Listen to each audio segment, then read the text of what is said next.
السلام علیکم پیارے بچوں، میں ہوں آپ کی پیاری شزا۔ تو آج کی ہماری کہانی ہے شہزادی میمونہ اور لکڑہارا۔ کسی ملک میں ایک رحم دل بادشاہ حکومت کرتا تھا۔ اس کی ایک ہی بیٹی تھی شہزادی میمونہ۔ ایک بار وہ بیمار ہو گئی، کوئی علاج کارگر نہ ملا۔ بادشاہ نے اعلان کروا دیا کہ جو میری بیٹی کا علاج کرے گا بادشاہ اس کی اپنی بیٹی کے ساتھ شادی کروا دے گا اور جائیداد میں سے آدھا حصہ بھی دے گا۔ اس گاؤں میں ایک لکڑہارا رہتا تھا۔ وہ قسمت آزمانے محل گیا۔ اس لکڑہارے کو کچھ جڑی بوٹیوں کا علم تھا۔ اس نے بادشاہ سے کہا کہ وہ شہزادی کا علاج کرے گا، مگر اس کے بدلے اسے بادشاہ کی جائیداد نہیں چاہیے۔ وہ صرف شہزادی سے شادی کرنا چاہتا ہے۔ وہ شہزادی کو اپنے ساتھ اپنی جھونپڑی میں رکھے گا۔ بادشاہ مجبور تھا، اس نے شرط مان لی۔ چنانچہ 2 دن کے علاج کے بعد شہزادی بالکل ٹھیک ہو گئی۔ لکڑہارے نے بادشاہ کو اپنا وعدہ یاد دلایا۔ بادشاہ بہت پریشان ہوا۔ اس نے سوچا کہ میں اپنی بیٹی کی شادی لکڑہارے سے کیسے کرا دوں۔ بادشاہ نے سوچا اس لکڑہارے کو کسی ایسی جگہ بھجوا دیتا ہوں جہاں سے یہ کبھی واپس ہی نہ آ سکے۔ 2 روز لکڑہارے کو کسی بہانے دور دراز بھیجا، لیکن لکڑہارا اتنا بھرتیلا تھا کہ شام تک واپس لوٹ آتا۔ شہزادی نے بادشاہ کو سمجھایا کہ وعدہ خلافی نہیں کرنی چاہیے، مگر بادشاہ کو اپنی اکلوتی بیٹی سے بہت ہی محبت تھی۔ وہ نہیں چاہتا تھا کہ اس کی بیٹی تکلیف برداشت کرے۔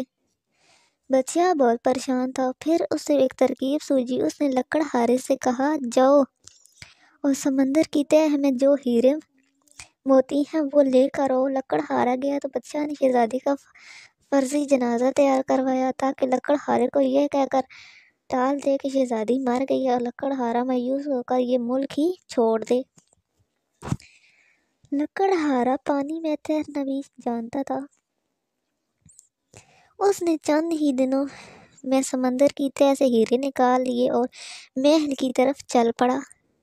راستے میں شہزادی کا جھوٹ موٹ کا جنازہ لے جا رہا تھا۔ لکڑہارے نے لوگوں سے پوچھا کہ کون فوت ہوا ہے، تو اس سے بتایا گیا کہ یہ شہزادی میمونہ کا جنازہ تھا۔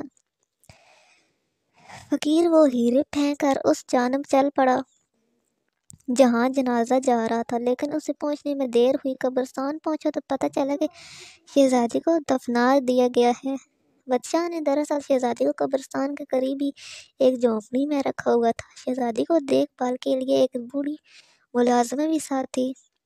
رات ہوئی تو شہزادی سو گئی۔ آدھی رات کو قریبی جنگل سے ایک بھیڑیا نکل آیا اور شہزادی پر حملہ کر دیا۔ بوڑھی عورت نے اس پر ڈنڈے برسائے، مگر وہ شہزادی کو گھسیٹتا ہوا جنگل کی طرف لے گیا۔ صبح بادشاہ کو خبر ملی تو اس نے حکم دیا سپاہیوں کہ سارا جنگل چھان مارو، مگر شہزادی پھر بھی وہاں سے نہ ملی، بس کہیں کہیں بھیڑیے کے پیروں کے نشان ملے۔ سب نے یہی کہا کہ جنگلی جانور شہزادی کو کھا چکے ہوں گے۔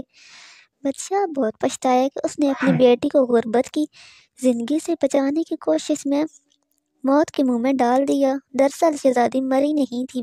جب بھیڑیوں سے کھینچتا ہوا لے جا رہا تھا تو راستے سے لکڑہارے نے دیکھ لیا۔ اس نے شہزادی کو بھیڑیے سے بچایا۔ بھیڑیا جنگل کی طرف بھاگ گیا۔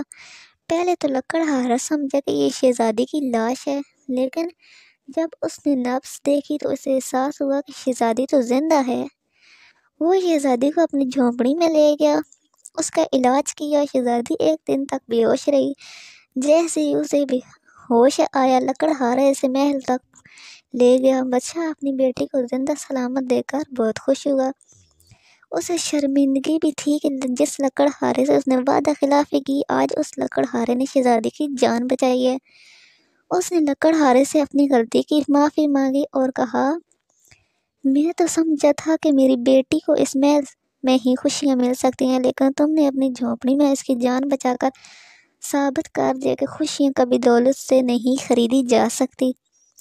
بادشاہ نے شہزادی کی شادی لکڑہارے سے کر دی اور شہزادی کی خواہش پر اپنی جائیداد کا آدھا حصہ غریبوں میں بانٹ دیا۔